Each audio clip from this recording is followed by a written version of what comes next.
4. The loss of the individual and the universal. To postmodern theorists, the individual is a product of powerful discourses and culturally constructed knowledge.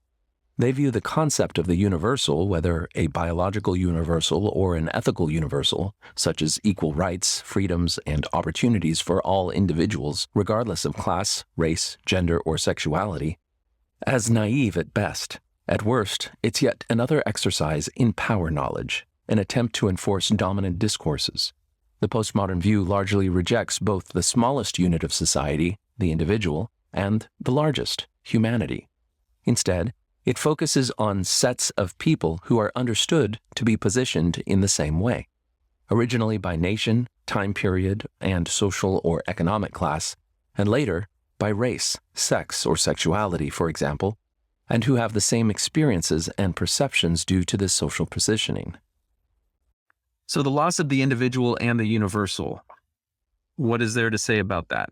For me, I think that a lot of the liberal humanist perspective that was shaping Western thought on things like civil rights appealed to both individuality and universality.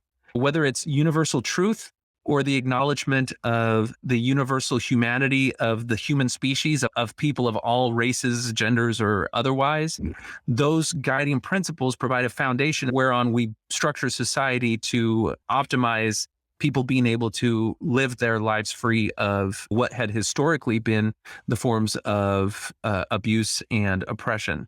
And so the concept that society could secure the rights of the individual by treating every individual unit in society as somebody who was equal, who was deserving of the same universal human rights, was a way that social justice could be achieved, because protecting each individual unit of the society had the net effect of a form of social justice that was optimized and maximized.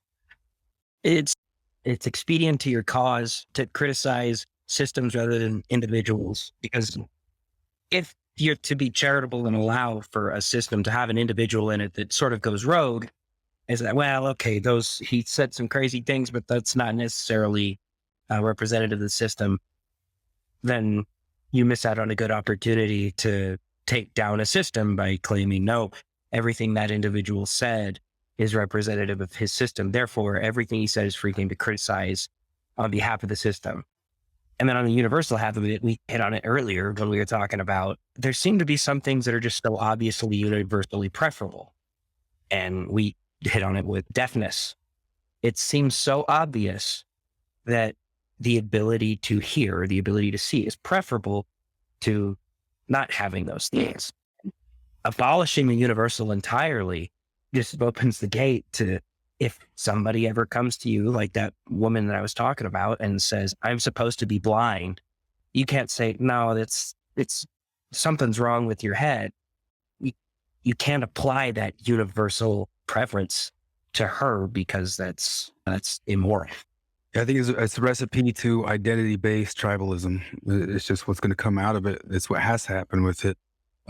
One of the things, if you pay attention, look around, look at any sort of NPR cartoon or a cartoon made for some commercial about equity or whatever, the cartoons are always these faceless people who are just representative of a class or of a color or something like that.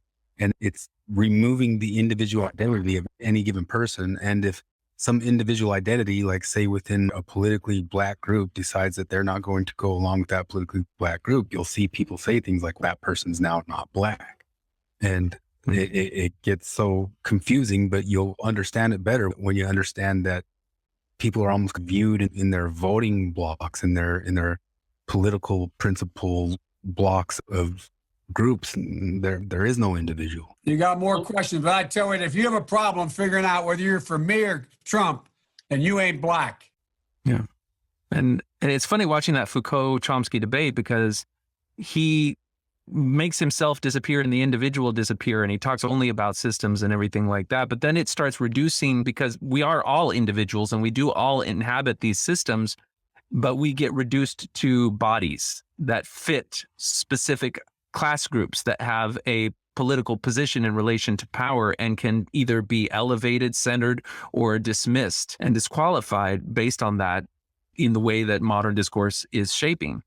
And so that's exactly the way that you lose your identity. Because as you were mentioning, if you are a member of one of these groups that is supposed to hold a very particular ideological position and you don't, well, then they strip you of that identity and they say you have false consciousness. If you want to have your values, your priorities to be kept at the position where you're entitled to have them yourself, regardless of your identity, then you're worse off adopting a philosophy based on these principles. And it doesn't mean that if you hold on to classical liberal values, you're in favor of what we would conventionally define as racism, sexism, homophobia, but you just have to realize that there are language games being played that we've explored throughout this entire podcast over redefining and recontextualizing things and transforming them into things that are classified as bigoted through the political lens that's the result of this type of philosophy being at the root of everything. Well, there's a warning in it too. I've said it for a million years, and I know that the Foucauldians understand it, but you justify people grouping together as whites as a political bloc against things like this. Your Foucauldian politics justify it. It's just a will to power, exactly the same way as it would be for the proles against the bourgeois. And I think there's something very human about tribalism and factionalism. And I think that evolutionary psychologists will say that served a purpose at one point in the evolution of the human species.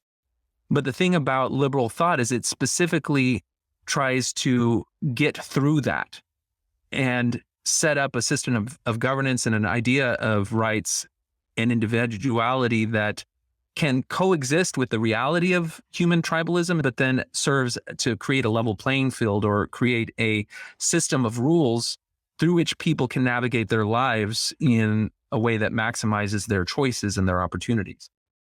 Yeah, pluralism, that's one of the best things that the same critics, like we said, even the religious or the identity-based conservative type people, if you can call it that, might criticize. That pluralism is what causes all this, but we'll hold strong to it that the pluralism is what's good about it, is that multiple different people with different views, different religions, different whatever are and should be able to coexist in the same parts of society.